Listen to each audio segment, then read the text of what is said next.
मोक्षमार्गस्य नेतारं भेत्तारं कर्मभूभृतां ज्ञातारं विश्वतत्त्वानां वन्दे तद्गुणलब्धये वन्दे तद्गुणलब्धये। तत्वार्थ सूत्र ग्रंथातील 7व्या अध्यायाचं स्वरूप आपण पाहणार आहोत. 6व्या अध्यायाच्या प्रारंभीच आचार्यांनी आपल्याला सांगितलेलं आहे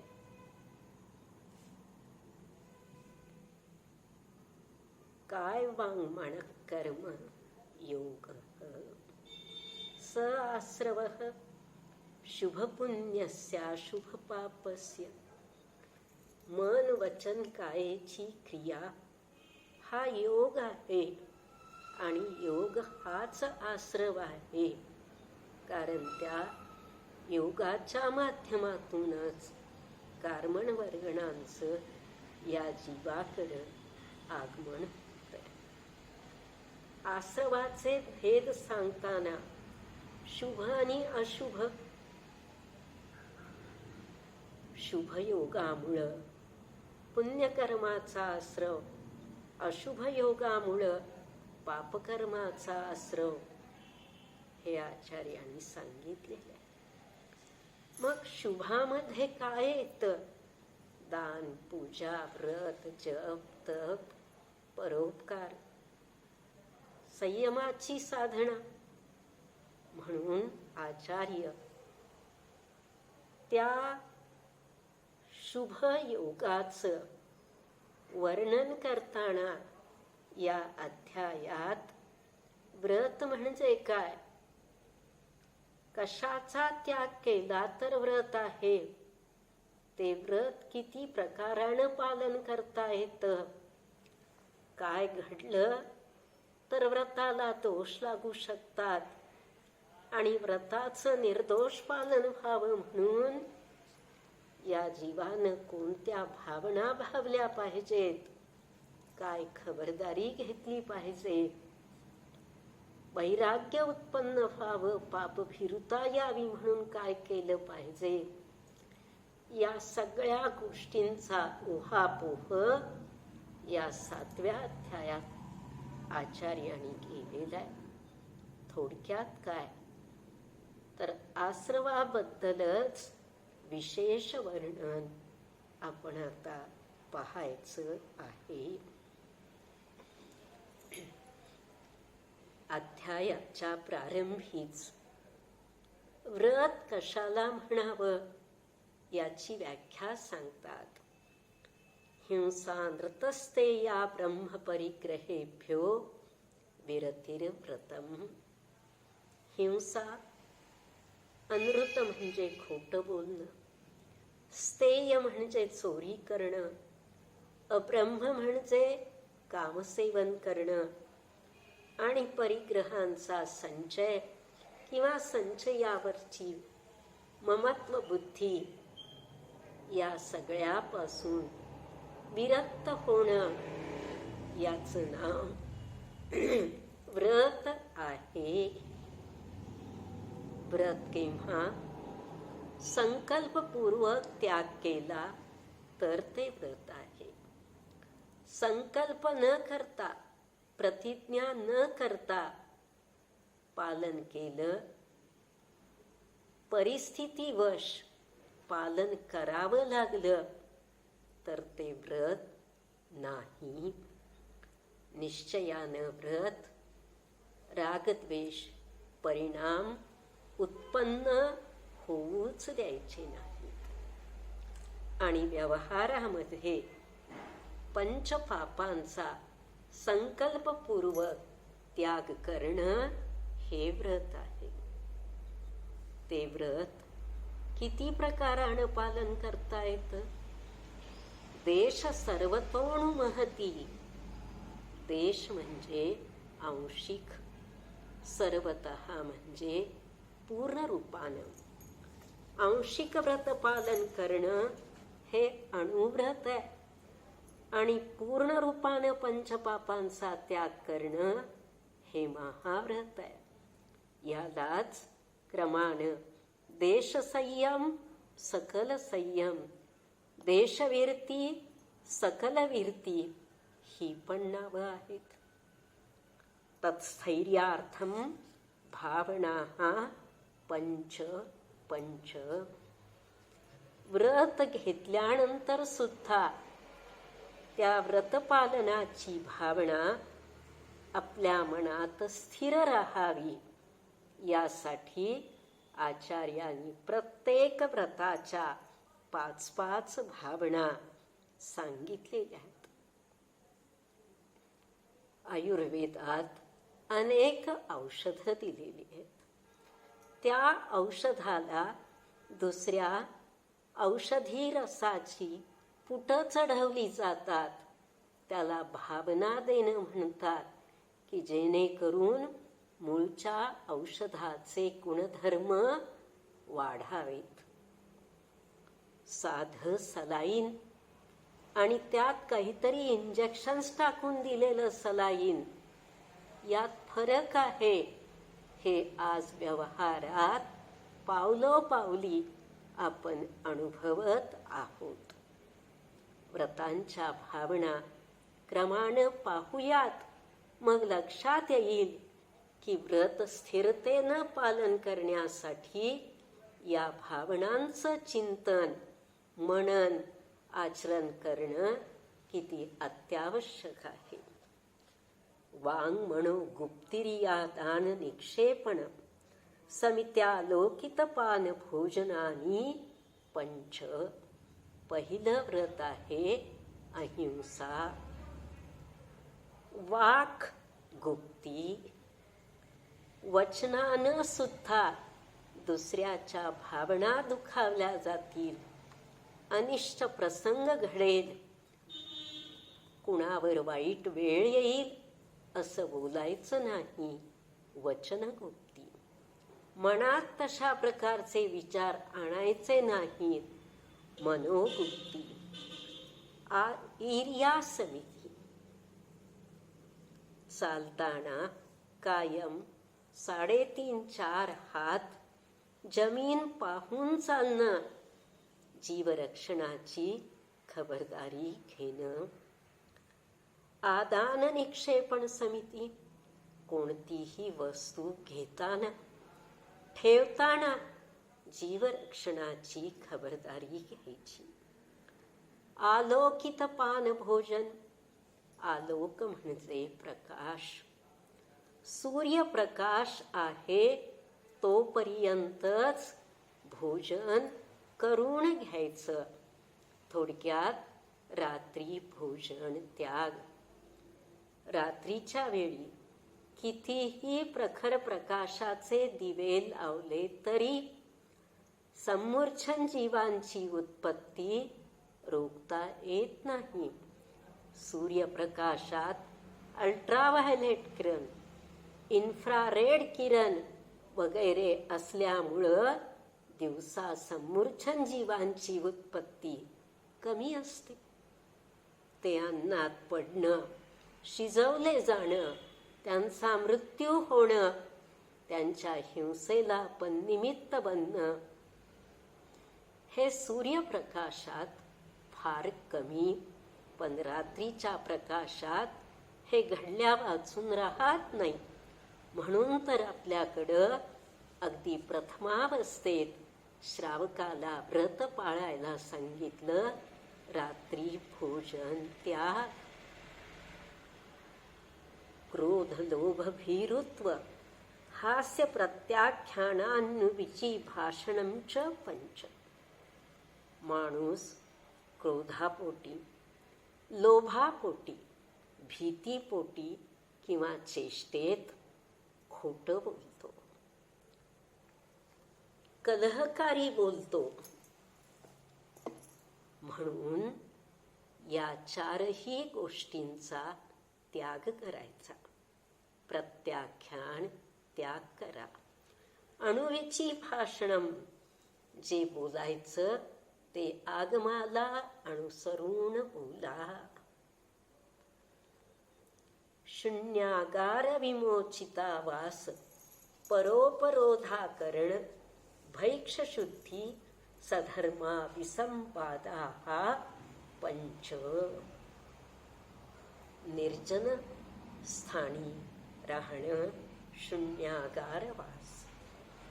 विमोचित आवास, दुसऱ्या लोकांनी ज्या वास्तूचा स्थानाचा त्याग केलाय तिथं आपण राहणं, या भावना जास्त करून साधूंच्या दृष्टीनं विमोचित आवास. दुसरा कोणी तिथं राहायला आला तर त्याला रोकायचं नाही, परोपरोधा करणं. भिक्षेची शुद्धी म्हणजे खानपानाची शुद्धी, भैक्ष शुद्धी. आणि सधर्म अविसंवाद, साधर्मी बांधवांच्या बरोबर वितंडवाद न करणं, अचौर्य व्रताच्या 5 भावना.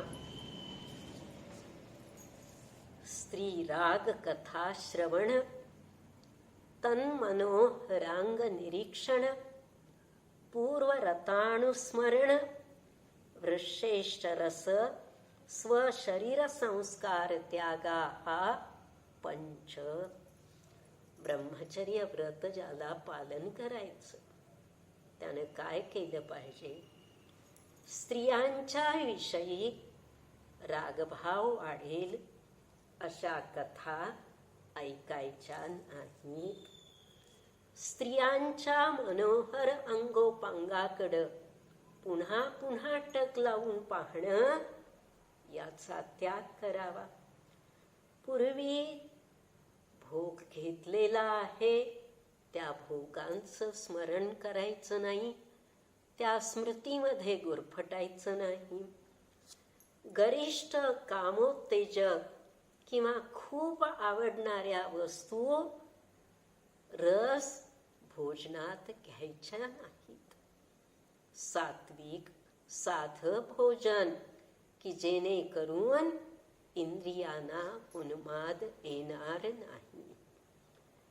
आणि शरीराला नटवणं, सजवणं, खूप सौंदर्य प्रसाधनं वापरणं, यांचा त्याग केला पाहिजे.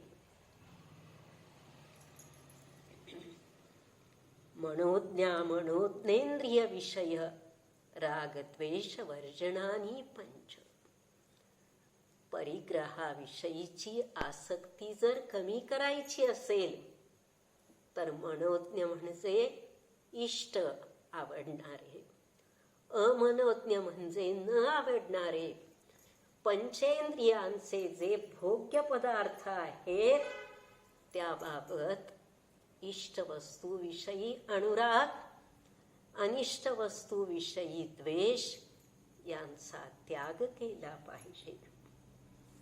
आणखी काय भावना असाव्यात या जगाकडं, पंचपापाकडं पाहण्याच्या? हिंसा दिश्विहा मुत्रापाया वद्य दर्शनम.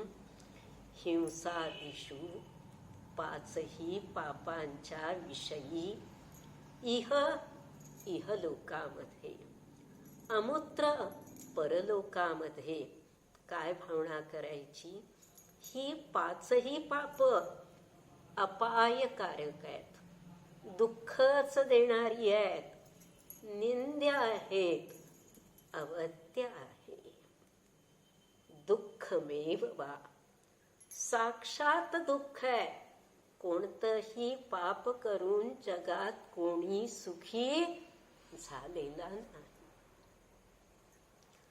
तात्पुरतं वाटेल मी इतकं कमावलं, पण ते कमावताना किंवा करताना जे परिणाम केले त्यामुळं बांधलेलं कर्म जेव्हा उदयाला येईल तेव्हा या जीवाची काय अवस्था होईल? नुकतंच तर आपण पाहिलंय दिल्लीमधल्या त्या निर्भयाचे मारेकरी अधम बलात्कारी खुणी, पण कुठतरी केलेलं पाप उदयाला आलं. 7 वर्ष 3 महिने 4 दिवसांनी का होईना त्यांना त्यांच्या दुष्कृत्याची सजा फासावर जाऊन भोगावी लागली.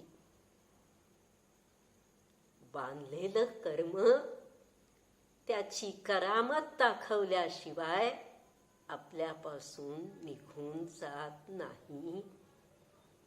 5ही पाप दुःख रूप आहेत, दुःखाचंच कारण आहे, दुःखाचं बीज आहे.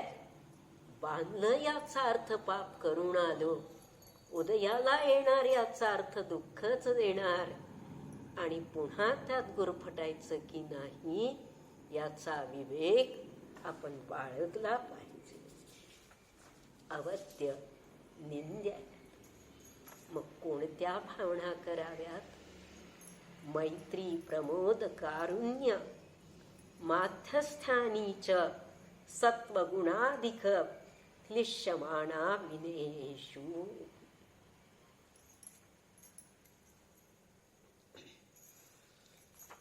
आपण सामायिकाच्या वेळी जो श्लोक म्हणतो, सत्वेषु मैत्रीम गुणेषु प्रमोदम, क्लिष्टेषु जीवेषु कृपा परत्वम, माध्यस्थ भावम विपरीत वृत्तौ सदा ममात्मा विदधात देव. अखिल प्राणीमात्राविषयी मैत्री भाव असो. जे आपल्यापेक्षा गुणांनी श्रेष्ठ आहेत,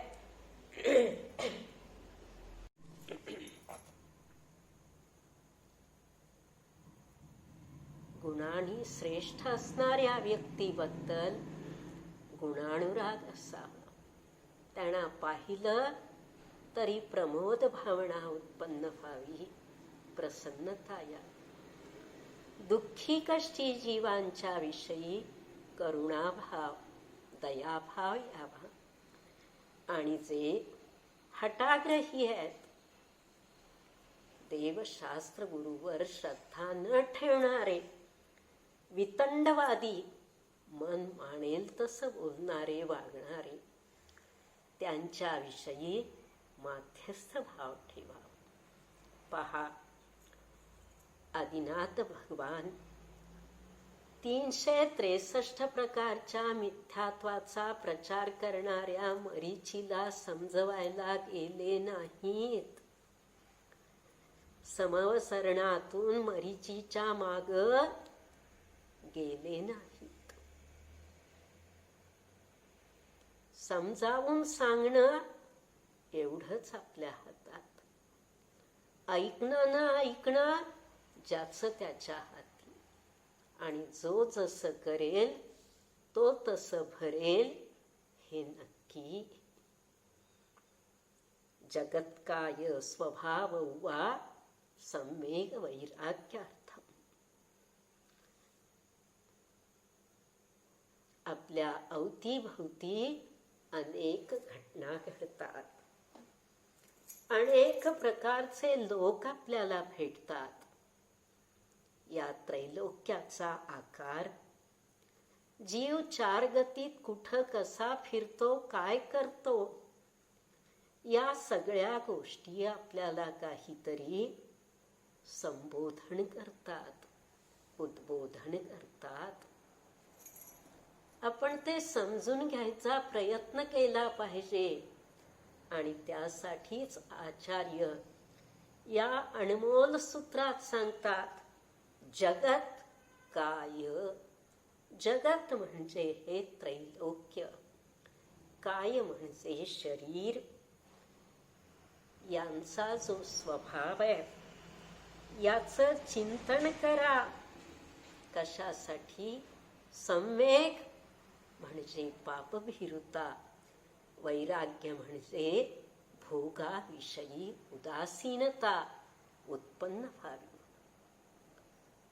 मराठी भाषेत एक म्हण आहे, पुढच्या आस्थेच मागचा शहाणा. दुसऱ्याला ठेच लागलेली बघून तरी आपण शहाणं झालं पाहिजे. अरे मी तीच चूक करतो आहे, माझ्यावर काय वेळ येईल.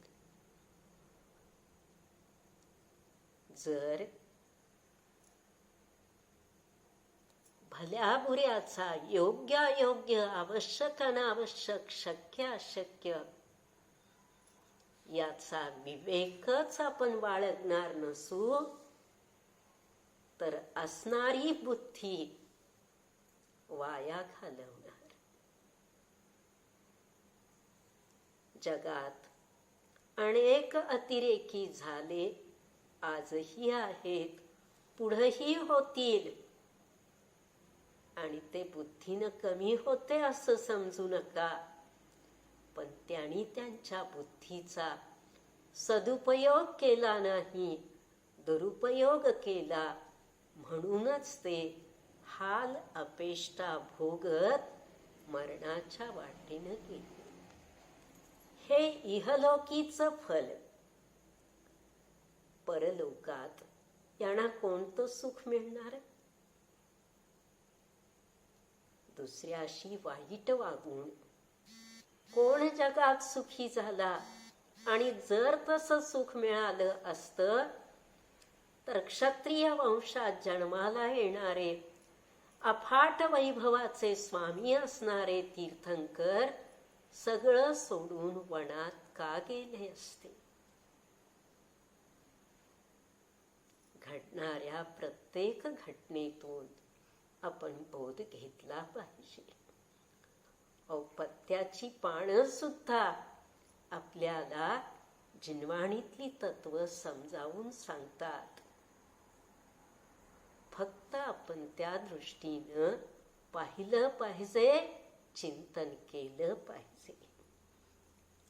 यापुढं आचार्य क्रमानं पंचपापांच्या व्याख्या सांगतात.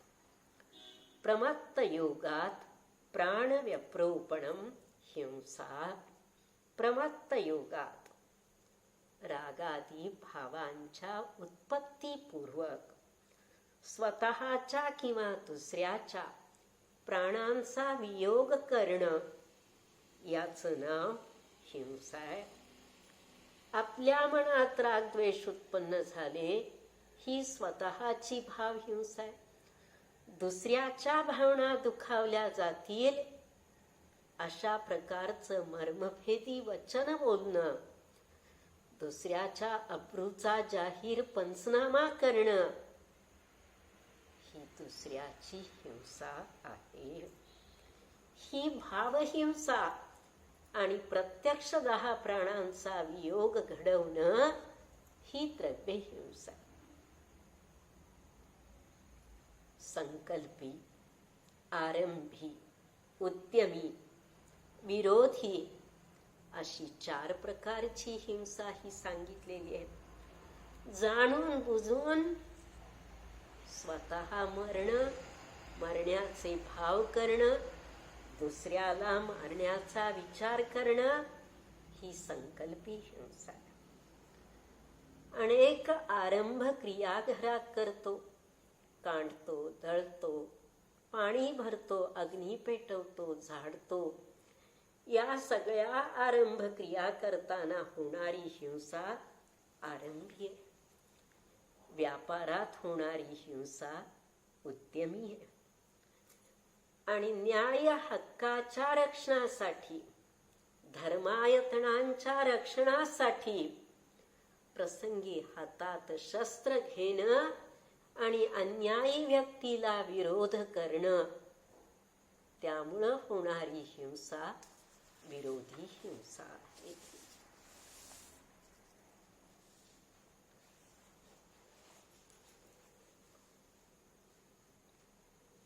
प्रमत्त भाव याचा अर्थ प्रमाद. प्रमाद एकूण 15 आहेत. 5 इंद्रिय, 4 कषाय, 4 विकथा, निद्रा आणि स्नेह. विकथा याचा अर्थ टाइमपास म्हणून जगाच्या गोष्टी करणं, दुनियेचा गोरखधंदा करणं आणि त्यात मजा मानणं, स्त्री कथा, भोजन कथा, राष्ट्रकथा, चोर कथा. समजावून सांगण्यासाठी उदाहरण देणं वेगळं आणि त्यात रमून जाणं वेगळं. दोन्हीतला फरक लक्षात घ्यायला हवा. प्राण, ज्ञानदर्शन जीवाचा भावप्राण. 5 इंद्रिय, मन वचन कायेचं 3 बल, आयु श्वासोश्वास हे 10 प्राण आहेत. एकेंद्रियापासून पंचेंद्रियापर्यंत प्राण क्रमाने लावायचे. एकेंद्रियाला 4, द्विंद्रियाला 6, वचन बल वाढलं. 3 इंद्रियाला 7, चतुरिंद्रियाला 8, असंज्ञी पंचेंद्रियाला 9 आणि संज्ञी पंचेंद्रिय जीवाला 10 प्राण. असदविधानमनृतम, असत बोलणं, अप्रशस्त निंद्य गर्हित वचन, अप्रिय वचन बोलणं, हे सगळं काय आहे? असत्य पाप आहे. विद्यमान वस्तू जशी आहे तशी न सांगता विकृत रूपानं मानणं, जशी नाही तशी आहे म्हणणं, दुष्ट वचन, निंद्य वचन, कठोर वचन, मिथ्या श्रद्धान, प्रलाप, आगमविरुद्ध बोलणं, छेदन भेदन मारण करायला प्रवृत्ती लोकांची होईल असा वचन प्रयोग करणं, अप्रीतिकारक, भयकारक, खेदकारक, वैर शोककारक शब्द बोलणं, हे सगळं निंद्य गर्हित वचनात येतं. अतत्तादानम स्थेयम, जे आपल्या मालकीचं नाही, कुणाचं तरी पडलंय, विसरलंय, हरवलंय, कुणी ठेव म्हणून आपल्या जवळ ठेवलंय, त्या वस्तूवर आपला मालकी हक्क मानणं आणि ते घेणं स्थेय म्हणजे चौर्य कर्म आहे. रागभावपूर्वक शरीर सुखाची अपेक्षा ठेवणं, क्रिया करणं मैथुनम ब्रह्म, अब्रह्म पाप आहे. मूर्छा, परिग्रह, ममत्व भाव हाच खरा परिग्रह आहे.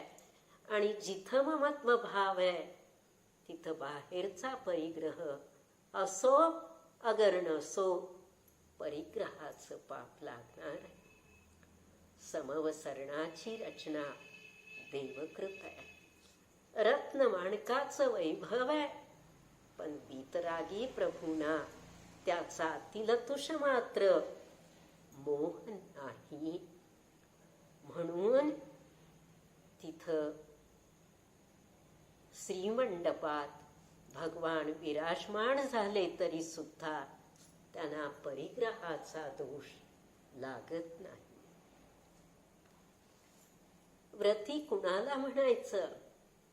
केवळ संकल्पपूर्वक त्याग केल्यानं भागत नाही. निश्चल्यो व्रती, व्रत तर घ्यायला पाहिजे पण ते शल्यरहित असलं पाहिजे. माया, मिथ्या, निदान 3 प्रकारचे भाव नकोत. अशा पद्धतीनं व्रत पालन केलं तर ते व्रत आहे. मायाचार म्हणजे देखादेखी व्रत पालन. मिथ्यात्व, अतत्वावर श्रद्धान आणि निदान. मी हे व्रत करतो पण त्याचं फल म्हणून पुढच्या जन्मी किंवा इहलोकी मला अमुक एक मिळू दे, ही भावना ठेवून व्रत करत असू तर ते व्रत निर्दोष नव्हे. व्रत पालन करणारे जीव किती प्रकारचे किंवा त्यांचा दर्जा किती प्रकारचा ते सांगतात. अगार्य नगारश्च, अगारी आणि अणगार. अगारी याचा अर्थ गृहस्थ, अणगार याचा अर्थ ग्रहत्याग केलेले साधू. गृहस्थ अणुव्रत पालन करेल आणि ग्रहत्यागी साधू महाव्रतांचं पालन करतील. श्रावकाची व्रत 5 अनुव्रत आहेत, 3 गुणव्रत आहेत, 4 शिक्षाव्रत आहेत. या गुणव्रत शिक्षाव्रतांनाच सप्तशील म्हणतात. आणि शेवटी श्रावक सुद्धा सल्लेखना व्रत घेऊ शकतो. घ्यावं, पाळावं हे पुढं सांगतात. दिग्देशानर्थदंडविरती सामायिक प्रोषधोपवासोपभोग परिभोग परिमाणातिथी संविभाग व्रत संपन्नश्च. हा अणुव्रती श्रावक काय करू शकतो? दिग्व्रत, देशव्रत, अनर्थ दंड विरती व्रत. अनर्थ दंड व्रत नव्हे, अनर्थ दंड विरती म्हणजे विरती शब्द दिग्विरती, देशविरती, अनर्थ दंड विरती तिन्हीला लावा. ही 3 गुणव्रत झाली. सामायिक, प्रोषधोपवास, भोगोपभोग परिमाण आणि अतिथी संविभाग ही 4 शिक्षाव्रत झाली. दिग्व्रत शब्दाचा अर्थ 10 दिशांमध्ये अमुक एक टप्प्याच्या बाहेर जाणार नाही असं व्रत आमरण घेणं. देशविरती शब्दाचा अर्थ दिग्विरतीच्या विस्तृत क्षेत्रात थोड्या थोड्या कालापुरतं गाव, शेत, अमुक एक टप्पा एवढ्या कमी क्षेत्राची मर्यादा कमी कालापुरती करणं. अनर्थदंड विरती अर्थ म्हणजे प्रयोजन, अनर्थ म्हणजे बिनकामाचं, दंड म्हणजे मनवचन कायेची अशुभ क्रिया, यांचा त्याग करणं अनर्थदंड विरती व्रत आहे. ही 3 गुणव्रत झाली. अनर्थदंड क्रिया जीव किती प्रकारानं करतो ते पुढं सांगणार आहे. अपध्यान, कुणाचा तरी जय व्हावा, कुणाचा तरी पराजय व्हावा, याचं वाईट होऊ दे कारण तो मला त्रास देतो, त्याचं चांगलं होऊ दे कारण तो चांगला आहे, अशा प्रकारचं चिंतन करणं. प्राणी हिंसा ज्या क्रियांमधून होईल असा उपदेश देणं पापोपदेश. प्रमादचर्या, कारण नसताना पाप घडेल अशा क्रिया करणं. उगीच लाईटचं बटन ऑन ऑफ करणं, उगीच फिरायला गेलं की गवताचे कवळे अंकुर तोडणं, अशा क्रिया करत राहणं. हिंसादान, हिंसेची उपकरणं साधणं दुसऱ्याला देणं.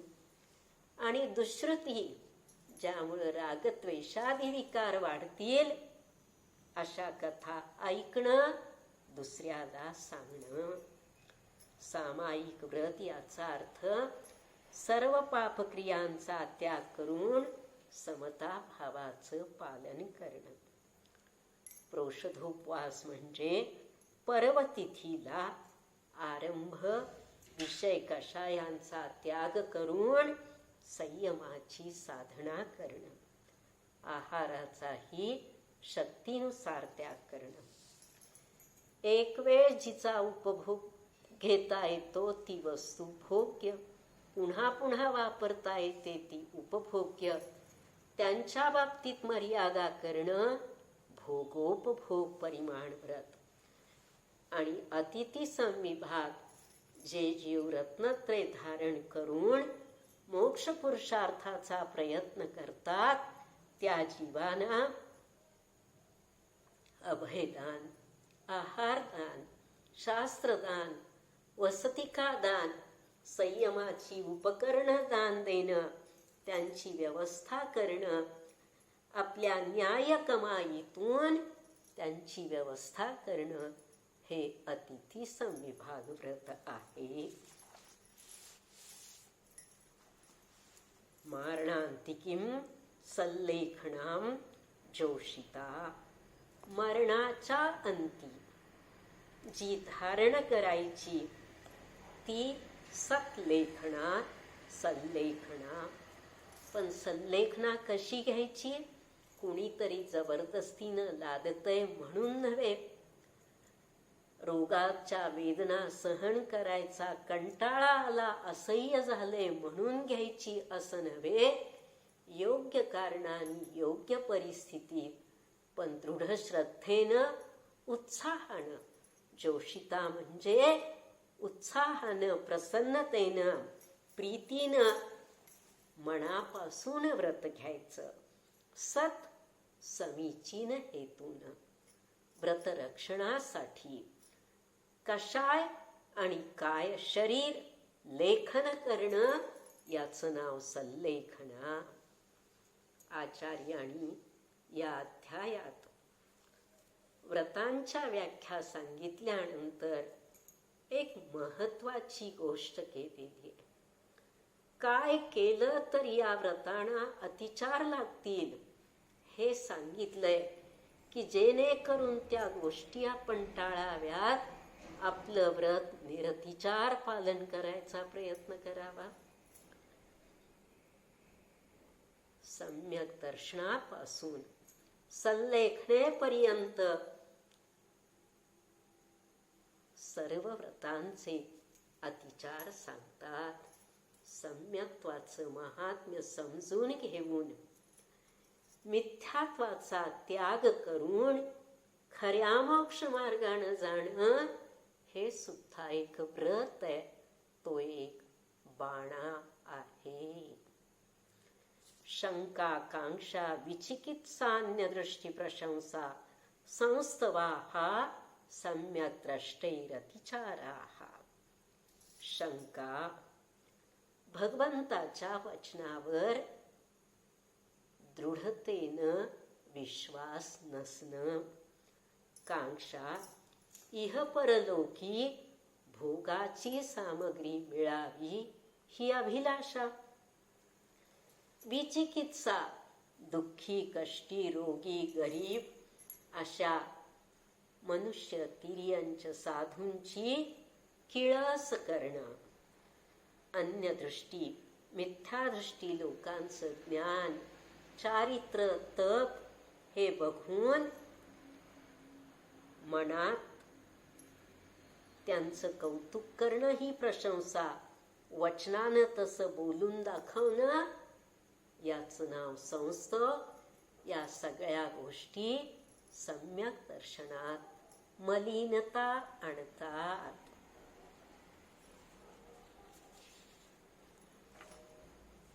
अतिचाराची व्याख्या इथं सांगतात. अतिक्रम याचा अर्थ व्रतभंगाची भावना होणं. व्यतिक्रम याचा अर्थ व्रताचं उल्लंघन करणं. अतिचार म्हणजे अंशतः दोष लागणं. अनाचार म्हणजे पूर्ण व्रत मोडणं. व्रतशीलेषु पंच यथाक्रमम.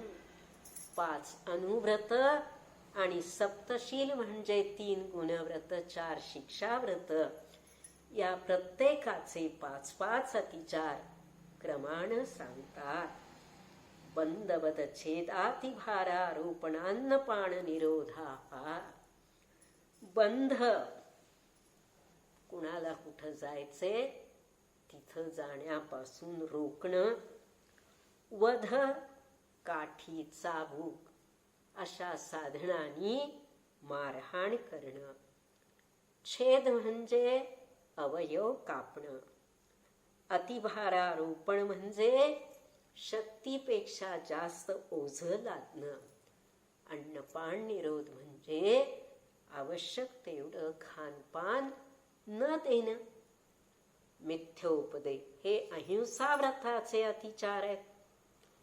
मिथ्योपदेश, रहोव्याख्यान, कूटलेख क्रिया, न्यासापहार, साकार मंत्रभेदा हा मोक्ष मार्गाच्या विपरीत उपदेश देणं मिथ्योपदेश. स्त्री पुरुषांच्या एकांतातील क्रिया जगजाहीर करणं रहोव्याख्यान. दुसऱ्याविषयी खोटं काही लिहिणं किंवा खोटे दस्तऐवज तयार करणं कूटलेख क्रिया. दुसऱ्यानी आपल्याकडे ठेवलेली ठेव अपहरण करणं, आपलीच समजणं, त्याने विसरून कमी मागितली तर तेवढीच देणं आणि बाकीची आपण हडप करणं. न्यास अपहरण, न्यास म्हणजे ठेव. आणि दुसऱ्याच्या मनातील अभिप्राय ओळखून वक्रबुद्धीनं जगापुढं तो प्रकट करणं साकार मंत्रभेद. सत्यव्रताचे 5 अतिचार. स्तेन प्रयोग, तदार्थादान, विरुद्ध राज्यातिक्रम, हीनाधिकमानोन्मान, प्रतिरूपक व्यवहारा हा. स्तेन प्रयोग, दुसऱ्याला चोरी करायची प्रेरणा देणं, कारित अनुमोदित. दुसऱ्यानं चोरून आणलेली वस्तू आपण ग्रहण करणं. राजांनी केलेल्या नियमांचं उल्लंघन करणं विरुद्ध राज्यातिक्रम. घेताना जास्त मापानं घ्यायचं, देताना कमी मापानं द्यायचं, हीनाधिक मानोन्मान. आणि चांगल्या वस्तूमध्ये तिच्यासारखीच दिसणारी कमी किमतीची हलकी वस्तू मिसळून विकणं प्रतिरूपक व्यवहार. अचौर्य व्रताचे अतिचार. परविवाह करणे त्वरिका, परिगृहिता गमनानंग क्रीडा, कामतीव्राभिनिवेशा हा. नात्यातील मुलामुलींचा विवाह जमवण्याची जिथं आपल्यावर नैतिक जबाबदारी आहे ती पार पाडणं वेगळं. पण उगीच हौस म्हणून, शौक म्हणून दुनियेची लग्न जमवत बसणं परविवाह करणं. परिगृहित इत्वरिका गमन, कोणीतरी ठेवलेल्या स्त्रीकडं येणं जाणं. जिला कोणी ठेवलं नाही पण कुत्सित शीलाची स्त्री, अपरिगृहिता इत्वरिका, तिच्याकडं येणं जाणं असणं. अनंग क्रीडा, कामसेवनाच्या निश्चितांगाना सोडून अतिरेकी कामसेवन अन्य अंगानी करणं. आणि कामवासना अति तीव्र असणं हे ब्रह्मचर्य व्रताचे अतिचार आहेत. ब्रह्मचर्य व्रत याचा अर्थ इथं स्वदार संतोष किंवा ब्रह्मचर्य अनुव्रत. महाव्रतात तर यातलं काहीच करायला परवानगीच नाही. तिथं चित्रातील स्त्री, देवस्त्री, तिर्यंच स्त्री, मनुष्य स्त्री, सर्वच प्रकारच्या स्त्रियांचा त्याग आहे. क्षेत्र, वास्तू, हिरण्य, सुवर्ण, धन, धान्य, दासी, दास, कुप्य प्रमाणातिक्रमः. क्षेत्र म्हणजे जमीन, वास्तू म्हणजे घर, हिरण्य म्हणजे चांदी, सोनं, धनधान्य, पशुधन, धान्य, दासी दास, वस्त्र, भांडी या सगळ्यांचं जे प्रमाण केलेलं आहे परिग्रह प्रमाण व्रतात, ती मर्यादा मोडणं, तिचं उल्लंघन करणं आणि त्यापेक्षा अधिकचा संचय करणं, हे परिग्रह प्रमाण व्रताचा अतिचाराचा भाग आहे. ऊर्ध्वाधस्तिर्य व्यतिक्रम क्षेत्रवृद्धी स्मृत्यंतराधानानी. दिग्विरती व्रत. ऊर्ध्व, जेवढी आकाशात वर जायची मर्यादा केली तिचं उल्लंघन करणं, खाली अधोलोकात मर्यादेचं उल्लंघन, तिर्यक पसरट मध्यलोकात मर्यादेचं उल्लंघन करणं, जेवढी मर्यादा बांधली त्याच्यापेक्षा वाढवणं क्षेत्रवृद्धी, आणि मी किती मर्यादा केली तेच माझ्या लक्षात नाही असं म्हणणं, स्मृत्यंतराधान, हे दिग्विरती व्रताचे 5 अतिचार आहे. आनयन, प्रेष्य प्रयोग, शब्दानुपात, शब्दरूपानुपात पुद्गलक्षेपा. जी मर्यादा केलेली आहे त्याच्या बाहेर वस्तू आणायला कुणाला तरी पाठवणं, दुसऱ्या व्यक्तीला काम सांगणं, इशारा करून काम करून घेणं. आनयन म्हणजे दुसऱ्याकडून आणवणं, प्रेष्य म्हणजे दुसऱ्याला पाठवणं. प्रेष्य प्रयोग, शब्दानुपात, आवाज करून, खाकरून, इशारा करून बोलवणं. रूपानुपात, आपला चेहरा दाखवून इशारा करणं आणि दगड वगैरे फेकून इशारा करून दुसऱ्याकडून आपलं काम करून घेणं. पुद्गलक्षेप हे देशविरती व्रताचे अतिचार आहेत. कंदर्प, कौत्कुच्च, मौखर्या समीक्षाधिकरणोपभोग परिभोगानर्थक्यानी. रागभावाच्या तीव्रतेनं हास्य मिश्रित असभ्य वचन बोलणं कंदर्प. कंदर्पाबरोबर शरीरानं अश्लील क्रिया करणं कौत्कुच्च. धृष्टतेनं कारण नसताना व्यर्थची बडबड करणं मौखर्य. प्रयोजन, आवश्यकता काय किती याचा विचार न करता अतिरेकी काम करणं असमीक्षाधिकरण. आणि अतिवस्तूंचा संचय गरजेपेक्षा जास्त करणं उपभोग परिभोग अनर्थक्य, हे अनर्थदंडविरती व्रताचे अतिचार आहेत. पुढे 4 शिक्षाव्रतांचे अतिचार सांगतात. योग दुष्प्रणिधानानादर स्मृत्यनुपस्थानानी. शरीराची निश्चलता नसणं. काय दुष्प्रणिधान, मुखानं सामायिक पाठाचा नीट उच्चार न करणं.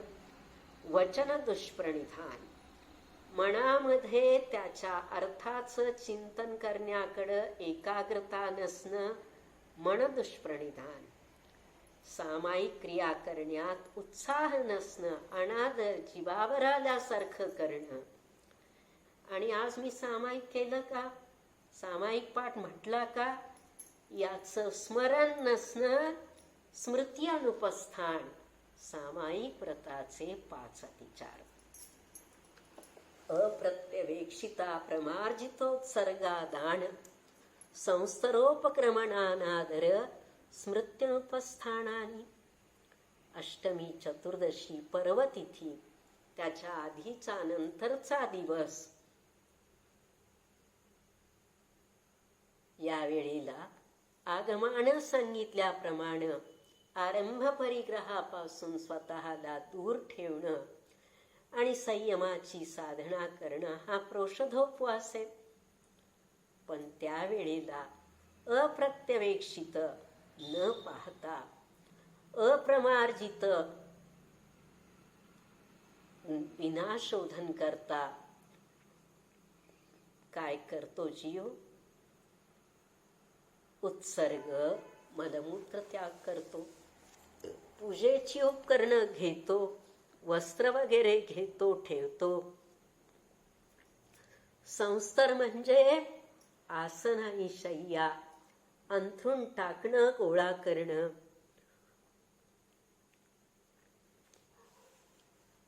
अनादर, काय कटकट आहे, महिन्याकाठी 4 वेळा ते अष्टमी चतुर्दशी येणार, पुन्हा मागचा पुढचा दिवस, त्यात ते व्रत पाळा, एकासन करा, उपवास करा, हे करा, ते करा, डोकेदुखी आहे, असे भाव असणं अनादर, अतिचार. आणि स्मृती अनुपस्थान केव्हा होती कुणास ठाऊक अष्टमी, लक्षातच नाही की आज चतुर्दशीचं एकासन करायचं, अशी भावना असणं, व्रताबद्दल बेफिकिरी असणं, स्मृती अनुपस्थान, हे 5 रोषधोपवास व्रताचे अतिचार आहेत. सचित्त संबंध, संमिश्राभिषवदुपक्वाहारा. सचित्त आहार, कच्च फल फूल वगैरे खाणं. सचित्ताशी संबंधित आहार, सचित्त मिश्र आहार, गरिष्ठ वस्तूंचा आहार, अर्धवट शिजलेलं किंवा अति शिजलेलं खाणं, की ज्यातून आपल्या आरोग्याला प्रतिकूल असं काहीतरी घडतं, हे सगळे भोगोपभोग परिमाण व्रताचे अतिचार आहेत. सचित्त निक्षेपापिधान, परव्यपदेश मात्सर्य कालातिक्रमा. सचित्त निक्षेप, सचित्त वस्तूवर, केळाचं पान वगैरेवर आहार ठेवणं. सचित्तापिधान, अशा वस्तूंनी आहार झाकणं. ओ तुम्ही करा की चौका, द्या की आहार, काय बिघडतंय, दुसऱ्याला करायला सांगणं. मात्सर्य, तोच देऊ शकतो का, मी देऊ शकत नाही का आहार, मत्सर भावाने आहार देणं. आणि साधूंची आहाराला निघण्याची वेळ टाळून, मी करतो की चौका, केला होता मी, पडगाण करायला बाहेर आलो होतो, अहो साधू कुणी आलेच नाहीत, असे बहाणे करणं, कालातिक्रम, हे सगळे अतिथी संविभाग व्रताचे अतिचार आहेत. जीवित मरणाशंसा, मित्रानुराग, सुखानुबंध निदानानी. जीविताशंसा, खरं त्या दिवशी त्रास झाला म्हणून मी संलेखना घेतली, पण आता बरं आहे, थोडं जास्त जगायला मिळालं तर बरं होईल. जगण्याची लालसा, जीविताशंसा. खूप असह्य वेदना मला होत आहेत, लवकर मरण आलं तर बरं झालं, एकदा सुटेन मी यातून. मरणाशंसा. मित्रांच्या स्मृती, मित्रानुराग, पूर्वी जो सुखोपभोग घेतलाय त्या आठवणीत गुरफटणं, सुखानुबंध. आणि मी इतकी महान संलेखना साधतोय, पुढच्या जन्मी मला इतकं वैभव मिळावं, सत्ता संपत्ती कीर्ती मिळावी, अशी भावना करणं, निदान, हे संलेखना व्रताचे 5 अतिचार आहे. या व्याख्या समजून घ्यायच्या आणि आपल्या व्रतात तशा प्रकारचे दोष लागू नयेत अशी खबरदारी घ्यायची. आचार्य सर्वोत्कृष्ट मानसशास्त्रज्ञ आहेत. जीव कोणत्या प्रसंगी कसे भाव करतो, करू शकतो, हे त्यांना फार चांगलं माहीत आहे, म्हणून ते आपल्याला सावध करतात. दान कशाला म्हणायचं त्याची व्याख्या सांगतात. अनुग्रहार्थम स्वस्यातिसर्गो दानम. स्वपर कल्याणाच्या भावनेनं आपल्या मालकीची वस्तू दुसऱ्याला देणं हे दान आहे. स्वपर कल्याण कोणतं? आपल्या मनातून लोभ कमी व्हावा. रत्नत्रय गुणधारी व्यक्तीच्या गुणावरती अनुराग व्यक्त व्हावा. त्या जीवाला संयम साधनेला अनुकूलता लाभावी. हा स्वपराचा अनुग्रह आहे, उपकार आहे. दान काय द्यायचं? दुसऱ्याच्या मालकीचं चोरून किंवा मागून आणून दमदाटी करून द्यायचं ते दान नव्हे. आपल्या मालकीची वस्तू प्रसंगाला अनुसरून धर्माच्या चाकोरीतून देणं हे दान आहे. दानात कशामुळे विशेषता येते? विधी, द्रव्य, दातृ, पात्र विशेषात तद्विशेषः. दान देण्याचा विधी नवधा भक्ती. द्रव्य कोणतं द्यावं? जे सात्विक आहे, शुद्ध आहे, प्रासूक आहे आणि त्या साधूंच्या आरोग्याला पोषक आहे, तपाची, परिणाम विशुद्धीची वृद्धी करणार आहे, ते द्रव्य द्यावं. दाता कसा असावा? दात्याच्या 7 गुणांनी सहित असावा. ईर्ष्या, खेद, मत्सर, कंटाळा, वैताग या भावनांनी रहित असावा. जे पात्र आहे ते रत्नत्रय गुणाच्या तरतमतेनं उत्तमापासून जघन्यापर्यंत त्याच्या योग्यतेनुसार. यात जितकी तरतमता तितकं त्या दानाचं फल सुद्धा तरतमतेनं मिळणार आहे. नवधा भक्ती आपल्याला माहीत आहे. आता दात्याचे 7 गुण सांगतात. भक्ती प्रमादरहित गुणानुरागातून व्यक्त होते. तुष्टी, माझ्याकडे आज मोठे महाराज यायला पाहिजे होते, ते नाहीत आले, हे क्षुल्लकच का आले? असं नाही. जे आलेलं पात्र आहे त्याबद्दल आदर व्यक्त करणं, संतोष ठेवणं तुष्टी. श्रद्धा, दान देण्यानं स्वपर कल्याण होणार आहे, हा मोक्ष मार्ग आहे, अशी श्रद्धा पाहिजे. भक्ष काय, अभक्ष काय? भक्ष वस्तू कोणत्या अवस्थेत प्रासूक, कोणत्या अवस्थेत अप्रासूक, ऋतू कोणता, साधूचं तप, त्यांचं स्वास्थ्य, कशाबरोबर काय द्यावं, आधी काय नंतर काय, कसं द्यावं, याचं ज्ञान विज्ञान कोण आहे? सांसारिक लाभाची, कीर्तीची अपेक्षा नसणं. मी आहार देतो, माझ्या अंगणात पंचाश्चर्य वृष्टी झाली पाहिजे, जाऊन बघून येऊ काय, अशी अपेक्षा न करणं अलोलुपता. थोडं असलं तरी उत्साहानं देणं, गरीब असलो तरी मी माझ्या परीनं देईन, ही सात्विकता. आणि त्यात कोणाकडून काही उपद्रव झाला तरी क्रोध न करणं, कुणी निंदा केली तरी शांती ढळू द्यायची नाही, ही क्षमाशीलता.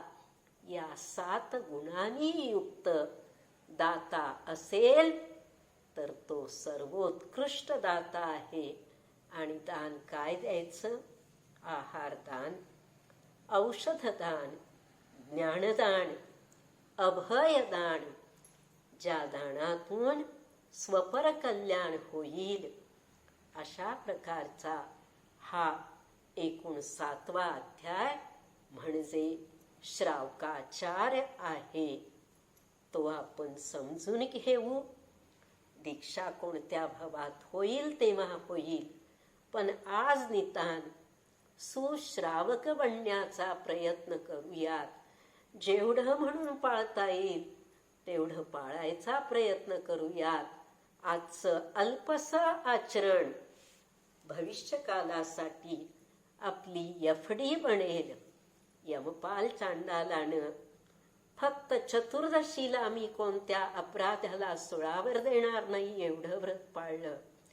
मृगसेंधीवरानं जाळ्यात येणारा पहिला मासा मी सोडून देईन एवढं व्रत पाळलं तरी त्यांचे पुढचे भव सुधारले, त्यांचं कल्याण झालं. आपणही आपल्या परीनं कणाकणानं क्षणाक्षणाला काहीतरी दृढश्रद्धेनं पालन करायचा प्रयत्न करूया. ओम नमः.